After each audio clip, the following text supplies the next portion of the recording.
sea lions. So the first thing we talk about are on the side of his head.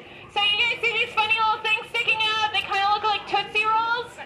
Those are his external ear flaps. Now we also have external ear flaps also made out of cartilage, but seals don't. Seals just have a pinhole in the side of their head, just kind of like a bird does, where it's kind of hard to see unless you're really looking closely. Now another difference between them is going to be his front flippers. If you guys get a good look at Nick's front flippers, they're very long and they're very powerful. Now seals will use their rear flippers to propel themselves through the water, and so their front flippers are much shorter and stubbier because they're actually just used for steering. Alright, now if you guys watch Nick moving around on the ground, you're going to see the next difference, and that's how he moves around on the ground. You'll notice he's actually pretty comfortable on the ground. That's because sea lions have a really cool adaptation called a rotating hip bone. Now the hip bone allows them to tuck those rear flippers underneath him, so he can actually run up to 17 miles per hour. Wow, that's faster than I can run. Nick is actually going to demonstrate right here, hopefully, how a seal moves around on the ground, because they do not have that rotating hip bone at all. So when they move around on the ground, they're pretty awkward. And that's because they're actually bouncing around on their stomach, kind of like a caterpillar or an inchworm. Now it looks like he doesn't want to move, but that's actually pretty true to seals as well. Seals are pretty content when they get somewhere on land to sit there for a while because it's so much work to move around. Now the final difference I'll talk about today is going to be the color of his coat.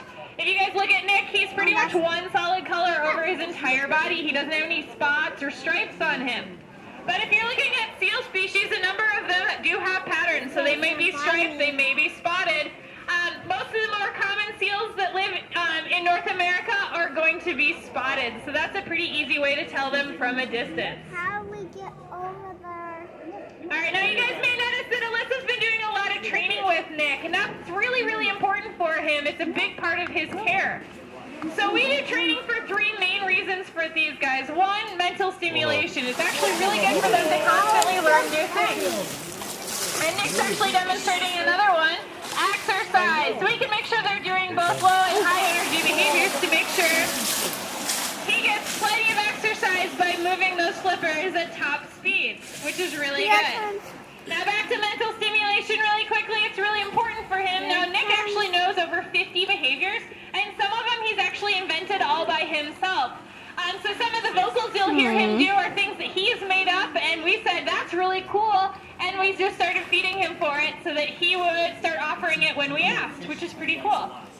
Now the last reason is actually the most important reason that we train them, and that's for their own health care. So these sea lions will voluntarily participate in their own health care. A little bit earlier you guys saw Alyssa doing some eye drops with Nick, and that's really important for sea lions because they're actually prone to eye problems throughout their life. So we start them off with just a simple saline drop, no big deal, just like if anything you might be putting in your own eyes. But if he does have any issues with his eyes, our vets can be very proactive and ask us to switch out with a medicated drop, no problem. So we can avoid a lot of major issues by taking care of it very early on. I want one. Now we can also do things like ultrasounds.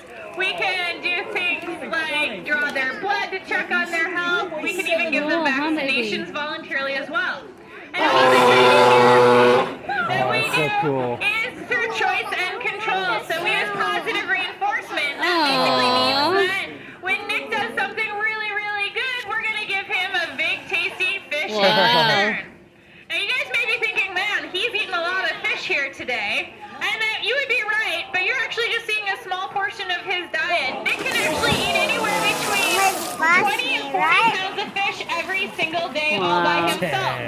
Right now he's eating about 15,000 calories every single day. So he goes through a lot of fish. Whoa.